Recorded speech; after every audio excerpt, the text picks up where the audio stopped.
ফরজ নামাজের পর যেই ব্যক্তি 33 বার বলবে সুবহানাল্লাহ, 33 বার বলবে আলহামদুলিল্লাহ, 33 বার বলবে আল্লাহু আকবার। ওলামায়ে কেরাম ছাড়া আজকে আসার পরে আমল কারা কারা করছেন? 33 বার সুবহানাল্লাহ, 33 বার আলহামদুলিল্লাহ। দেখছেন আমলকারীর সংখ্যা কত কম। আজকে মাহফিল দিয়েছেন কেন আপনারা? হ্যাঁ, দেখছেন আমলকারী মাত্র কয়েকজন হাত উঠেছে। ইন্না লিল্লাহি ওয়া ইন্না ইলাইহি রাজিউন। তো নবীজি বলেন প্রত্যেক এদিকে এদিকে এদিকে এদিকে তাকান, এদিকে তাকান, একদম ওর দিকে তাকাবেন না, এদিকে তাকান, সব এদিকে তাকান, এদিকে না তাকাবেন মাইক ছেড়ে দিব, তাকান, সব এদিকে তাকান। আমি আলোচনা করছি, আমার দিকে তাকান। 33 বার সুবহানাল্লাহ, 33 বার আলহামদুলিল্লাহ, 33 বার আল্লাহু আকবার। এই হলো নবীজি বলেন ফাতিলকা তিসআতু ওয়া তিসউনা, এই হলো 99 বার। ওয়াকালা তামামাল মিআ, 100তম বার পড়বে লা ইলাহা ইল্লাল্লাহু ওয়াহদাহু লা শারীকা লা, লাহুল মুলকু ওয়া লাহুল হামদু ওয়া হুয়া আলা কুল্লি শাইইন কাদির। আল্লাহ নবী বলেন 33 বার 33 বার 33 বার 99 পড়ার পর 100তম বার যেই ব্যক্তি পড়বে লা ইলাহা ইল্লাল্লাহু ওয়াহদাহু লা শারীকা লা, লাহুল মুলকু ওয়া লাহুল হামদু ওয়া হুয়া আলা কুল্লি শাইইন কাদির, এটা পড়ার সাথে সাথে গফিরাত খাতায়াহু ওয়া ইন কানাত মিসলা জাবাদিল বাহ। আল্লাহ নবী বলেন সমুদ্রের ফেনা পরিমাণ গুনাহ যদি থাকে ওই গুনাহ আল্লাহ মাফ করে দেয়। সমুদ্রের ফেনা পরিমাণ গুনাহ আজকে মাত্র 7 জন মাফ করাইছে, বাকিরা করায় নাই। রাসূল আকরাম সাল্লাল্লাহু আলাইহি সাল্লাম বললেন এই আমল করলে সমুদ্রের ফেনা পরিমাণ গুনাহ মাফ হয়ে যায়। আল্লাহ আমাদেরকে আমল করার তৌফিক দান করেন। এরপর নবীজি সাল্লাল্লাহু আলাইহি সাল্লাম আরেকটা আমল করতেন। এই যেমন এই যে এই ছেলেটা বসা, হ্যাঁ, নবীজি ওনার একজন সাহাবা আছে নাম মুআজ, আবু দাউদ হাদিস নাম্বার 1522 নাম্বার হাদিস 1522। নবীজি ওনার সাহাবা মুআজ রাদিয়াল্লাহু তাআলা আনহুকে বলেন ইয়া মুআজ ওয়াল্লাহি ইন্নী লা উহিব্বুক, মুআজ আল্লাহর কসম আমি তোমাকে ভালোবাসি। সাহাবা নবীকে বলে নাই, নবী সাহাবাকে বলতেছে মুআজ আল্লাহর কসম আমি তোমাকে ভালোবাসি। একবার সুম্মা ক্বালা ইয়া মুআজ ওয়াল্লাহি ইন্নী লা উহিব্বুকা, আল্লাহ নবী আবার বললেন মুআজ আল্লাহর কসম আমি তোমাকে ভালোবাসি। এরপর আল্লাহ নবী বললেন মুআজ উসিকা, আমি তোমাকে একটা ওসিয়ত করি, ভালোবাসার দাবি নিয়ে আমি তোমাকে কিছু বলতে চাই।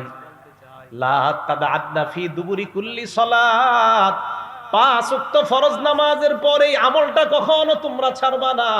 মুআজকে আল্লাহ নবী বললেন মুআজ আমি মোহাব্বতের দাবি নিয়ে তোমাকে একটা আমল শিখাইতে চাই, এই আমলটা ফরজ নামাজের পর কখনো ছাড়বা না। আমার কেমন যেন আত্মবিশ্বাস, আলেমরা ছাড়া অন্যরা কেউ এই আমলটা আজকে করেনি নাই। আত্মবিশ্বাস হয়তো করছেন, বলতেছি দেখি করছেন কিনা। ফরজ নামাজের পর নবী ওনার সাহাবাকে বলছে জীবনে ছাড়বা না এটা। এখন দেখি আজকে কে কে ছাড়ছেন। কি ফরজ নামাজের সালাম ফিরানোর পর বলবা আল্লাহুম্মা আইন্নি আলা যিকরিকা ওয়া শুকরিকা ওয়া হুসনি ইবাদাতিক।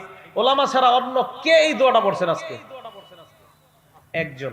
দেখছেন নবীজি তার সাহাবাকে বলছে জীবনে ছাড়বা না এটা, একজন মাত্র পড়ছে। নবীজি তার সাহাবাকে বলছে মুহাব্বতের দাবি নিয়ে বলে জীবনে আমল ছাড়বা না, একজন পড়ছে আমলটা। তুমি এই দোয়া করবা মুআজ, কোনদিন ফরজ নামাজের পর এই দোয়া ছাড়বা না। কি তুমি আল্লাহকে বলবা আল্লাহুম্মা আইন্নি আলা যিকরিকা, আল্লাহ আপনি আমাকে সাহায্য করেন যেন আমি আপনার বেশি বেশি জিকির করতে পারি। ওয়া শুকরিকা, আমাকে সাহায্য করেন যেন আমি আপনার বেশি কৃতজ্ঞতা প্রকাশ করতে পারি। ওয়া হুসনি ইবাদাতিক, আল্লাহ আপনি সাহায্য করেন যেন বেশি বেশি আপনার ভালো ইবাদত করতে পারি। কি সুন্দর দোয়া। আল্লাহ সাহায্য করেন যেন আপনার জিকির বেশি করতে পারি, সাহায্য করেন যেন আপনার শুকরিয়া বেশি আদায় করতে পারি, সাহায্য করেন যেন আপনার ভালো ইবাদত বেশি করতে পারি। এই দোয়াটা সবাই শিখে নেবেন। নবীজি বলছে মুআজ আমি তোমাকে ভালোবাসি, একবার। নবীজি আবার বললেন মুআজ আমি তোমাকে ভালোবাসি, 2 বার। এরপর নবী বললেন মুআজ ফরজ নামাজের পর লা তাদআদনা, কিছুতেই কখনো এই দোয়াটা ছাড়বা না। কি আল্লাহকে বলবা আল্লাহ আপনি আমাকে সাহায্য করেন আমি যেন আপনার জিকির বেশি করতে পারি, আল্লাহ আমি যেন আপনার কৃতজ্ঞতা বেশি আদায় করতে পারি, আমি যেন বেশি ইবাদত করতে পারি। এই দোয়া করা কখনো ছাড়বা না। এটা নবীজি তার সাহাবা হযরত মুআজকে শিক্ষা দিলেন। আল্লাহ আমাদের সকলকে এই দোয়াগুলা শিখে নেওয়ার তৌফিক দান করেন। আবু দাউদ শরীফের 1523 নাম্বার হাদিস। নবীজির এক সাহাবা নাম উকবাহ ইবনে আমির রাদিয়াল্লাহু তাআলা, দেখেন তিনি কি বলেন। আন উকবাহ ইবনে আমির রাদিয়াল্লাহু তাআলা আনহু قال, উকবা ইবনে আমির বলেন, আমারনি রাসূলুল্লাহ সাল্লাল্লাহু আলাইহি ওয়াসাল্লাম বিল মুআব্বিজাত দুবুরা কুল্লি সালাত। উকবা ইবনে আমির বলেন, এটা সবাই পারেন, আল্লাহর নবী আমাকে আদেশ করছে যেন 5 ওয়াক্ত নামাজের পর কুল হুয়াল্লাহ পড়ি, কুল আউযু বিরাব্বিল ফালাক পড়ি, কুল আউযু বিরাব্বিন নাস পড়ি। এটা পারেন না সবাই? এটা আর বলবো না কারা কারা পড়ছেন, জানি পড়েন নাই। নবীজি বললেন 5 ওয়াক্ত নামাজের পর আমাকে আদেশ করছেন, কুল হুয়াল আহানি পড়ছি, আমি যা যা বলতেছি আমি সব পড়ছি আসার পরে। আলহামদুলিল্লাহ। রাসূল আকরাম সাল্লাল্লাহু আলাইহি সাল্লাম বলেন যে আল্লাহ রাসূল সাল্লাল্লাহু আলাইহি সাল্লাম তার সাহাবা উকবা ইবনে আমিরকে বলছেন যে আমার নবী আমাকে বলছে প্রত্যেক 5 ওয়াক্ত নামাজের পর কুল হুয়াল্লাহ, কুল আউযু বিরাব্বিল ফালাক, কুল আউযু বিরাব্বিন নাস পড়বা। ফজর নামাজের পর এই আমল প্রত্যেকটা সূরা 3 বার, মাগরিবের পর এই আমলটা প্রত্যেকটা সূরা 3 বার। বাকি রইল কয় ওয়াক্ত? 3 ওয়াক্ত। যোহরের পর একবার করে, আসরের পর একবার করে, এশার পর একবার করে, ফজরের পরে 3 বার, মাগরিবের পরে 3 বার। এটার দলিল কোথায়? তিরমিজি শরীফের 2575 নাম্বার হাদিস, 3575 নাম্বার হাদিস, 3575 নাম্বার হাদিস। এই হাদিসের বর্ণনাকারী খুবাইব রাদিয়াল্লাহু তাআলা আনহু, ওনার থেকে হাদিসটা বর্ণনা করছে ওনার ছেলে আব্দুল্লাহ ইবনে খুবাইব। এই আব্দুল্লাহ ইবনে খুবাইব বলেন, আমার আব্বা খুবাইব রাদিয়াল্লাহু তাআলা আনহু বর্ণনা করছে কি, নবীজি হযরত খুবাইবকে বলে, খুবাইব কুল, এই খুবাইব তুমি বলো। এন্ড খুবাইব কয় ফালাম আকুল শাইআন, আমি কিছুই বলি না। আবার আল্লাহ নবী বললেন খুবাইব কুল, এই খুবাইব বলো। হযরত খুবাইব কয় ফালাম আকুল শাইআন, আমি কিছুই বলি না। আল্লাহ নবী আবার বললেন খুবাইব কুল, আরে বলো কিছু। হযরত খুবাইব এবার বললেন মা আকুলু ইয়া রাসূলুল্লাহ, হুজুর কি বলবো, আপনি বারবার বলতেছেন বলতে, আমি কি বলবো। নবীজি বললেন খুবাইব কুল কুল হুয়াল্লাহু আহাদ, তুমি পড়ো কুল হুয়াল্লাহু আহাদ ওয়াল মুআউযিজাতাইন, আর তুমি কুল আউযু বিরাব্বিল ফালাক এবং নাস এটা পড়ো হিনা তুমসিয়া ওয়া তুসবিহ, যখন তুমি সন্ধ্যা হয় আর সকাল হয় তখন তুমি এই কুল হুয়াল্লাহ, কুল আউযু বিরাব্বিল ফালাক, কুল আউযু বিরাব্বিন নাস 3 বার পড়বা। ফজরের পর 3 বার, মাগরিবের পর 3 বার। আল্লাহ নবী বলেন তাকফিকা মিন কুল্লি শাই, আজকে আমলটা যারা যারা করছেন নবী বলেন দুনিয়ার সকল বিপদ আপদ থেকে এই 3টা সূরা তোমার জন্য যথেষ্ট হয়ে যায়। সকল বিপদ আপদ থেকে এই সূরাগুলো তোমার জন্য যথেষ্ট হয়ে যাবে। তাহলে এখন উলামায়ে কেরাম ছাড়া অন্য যারা আছেন আপনারা বলবেন, আমি খালি বলবো আপনারা নামাজের নামটা বলবেন। বলেন তো একবার কোন নামাজের পর?